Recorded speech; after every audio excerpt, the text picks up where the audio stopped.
Ini kan menjadi momen yang sangat penting begitu ya pertemuan antara para kepala daerah dengan pemerintah pusat dan juga komunikasinya ini terjadi dua arah seluruhnya berkumpul di satu tempat. Mungkin kalau untuk Anda sendiri, untuk Kota Padang sendiri, apa rencana ke depannya setelah retret ini berjalan, apa yang akan Anda bawa dari retret ini ke Kota Padang, Pak Fadli?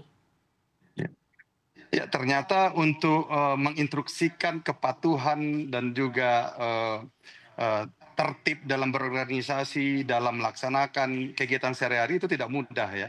Jadi dalam retreat ini tentu secara pribadi saya mendapatkan bahwasanya sebelum kita menertibkan birokrasi kita, tentu kita harus tertibkan diri sendiri. Tentu dengan membagi waktu dengan baik dan lain-lainnya. Dan tentunya ini yang akan kita lakukan di Kota Padang nanti. Dan saya banyak belajar bahwasanya ternyata masing-masing lembaga ataupun juga kementerian ini pun juga berkoordinasi dengan baik, dengan lentur begitu.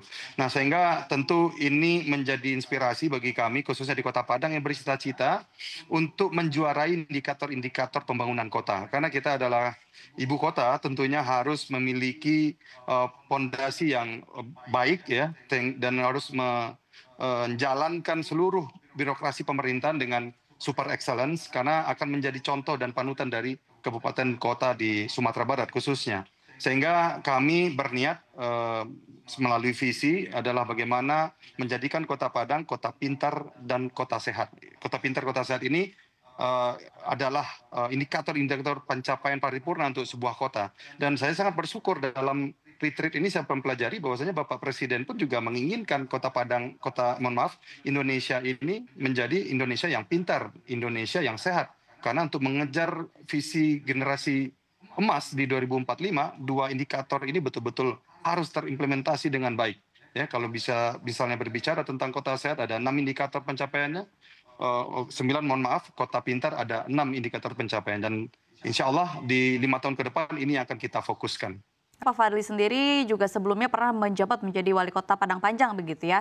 Yang pastinya kota Padang Betul. Panjang dengan kota Padang memiliki problem yang berbeda juga. Mungkin boleh dijelaskan dari pengalaman Anda sebelumnya dengan background yang pernah menjabat menjadi wali kota Padang Panjang. Apa yang akan Anda bawa perubahan atau pelajaran atau evaluasi dari masa jabatan Anda sebelumnya akan Anda hadirkan di kota Padang sebagai ibu kota Sumatera Barat, Pak Fadli?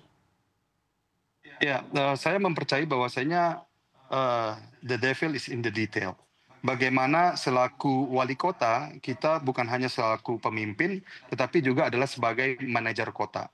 Sehingga betul-betul harus dipretelin, dilihat betul-betul dari ujung rambut ke kaki dari birokrasi pemerintahan itu. Dan ini perlu kolaborasi, perlu dilunakkannya sektor-sektor stakeholder yang ada, dan saya mempelajari bahwasanya sebagai wali kota penting untuk bagaimana memanage ini dengan baik, dan saya meyakini ketika pemerintahnya baik, pemerintahnya jujur, anti korupsi, kolusi, nepotisme, dan tentunya itu dimulai dari wali kotanya, insya Allah apapun kemajuan-kemajuan atau mimpi-mimpi besar kota ini akan dapat tercapai. Kita akan memfasilitasi tumbuhnya sektor investasi di Kota Padang, tentu pemerintahnya harus baik dulu. Dan itu yang saya lakukan di Kota Padang Panjang, dan itu juga yang akan kita lakukan di Kota Padang. Dan di dalam retreat ini kita pun juga diingatkan untuk bagaimana supaya kepala-kepala daerah ini amanah. Karena salah satu faktor yang memperlambat kemajuan negara kita adalah praktik-praktik tidak profesional dari para pemimpinnya. Dan saya tidak akan merubah itu. Apa yang sudah saya lakukan di Kota Padang Panjang, merapikan birokrasi, akan saya lakukan kembali di Kota Padang untuk betul-betul pemerintahan ini bersih. Kalaulah pemerintahannya bersih, saya meyakini apapun mimpi-mimpi besar, keinginan dari masyarakat, keinginan dari investasi, keinginan dari swasta, keinginan dari seluruh tokoh yang ada di Kota Padang, ini akan terjadi. Karena apa? Pemerintahan yang melayani. Tapi ketika saya tidak amanah, saya tidak jujur, tentu ini akan sulit untuk dicapai. Ini yang akan kita lakukan. Oke, Kalau baik. untuk potensi Silakan, Pak. Kalau untuk potensi, saya yakin Kota Padang mempunyai banyak potensi karena selaku ibu kota Provinsi Sumatera Barat, selaku kota pendidikan, selaku kota perdagangan, kesehatan, dan juga hari ini menjadi kunjungan pariwisata terbesar di salah satu di provinsi di Sumatera, di kota di Pulau Sumatera, dan siapa yang tidak kenal nasi Padang. Jadi saya yakin sektor-sektor tersebut akan kita majukan beriring dengan reformasi birokrasi yang akan kita lakukan. Oke, baik.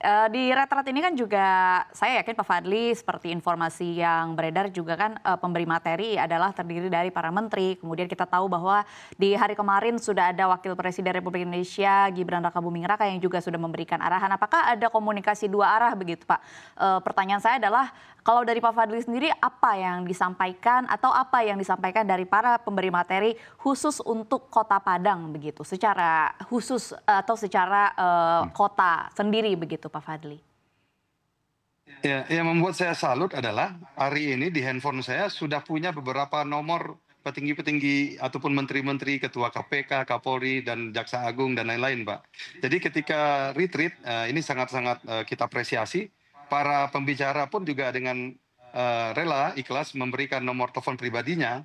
Jadi kami meyakini pembicaraan ini bukan hanya berhenti di sini. Kedepannya dengan adanya nomor pribadi dan tentunya secara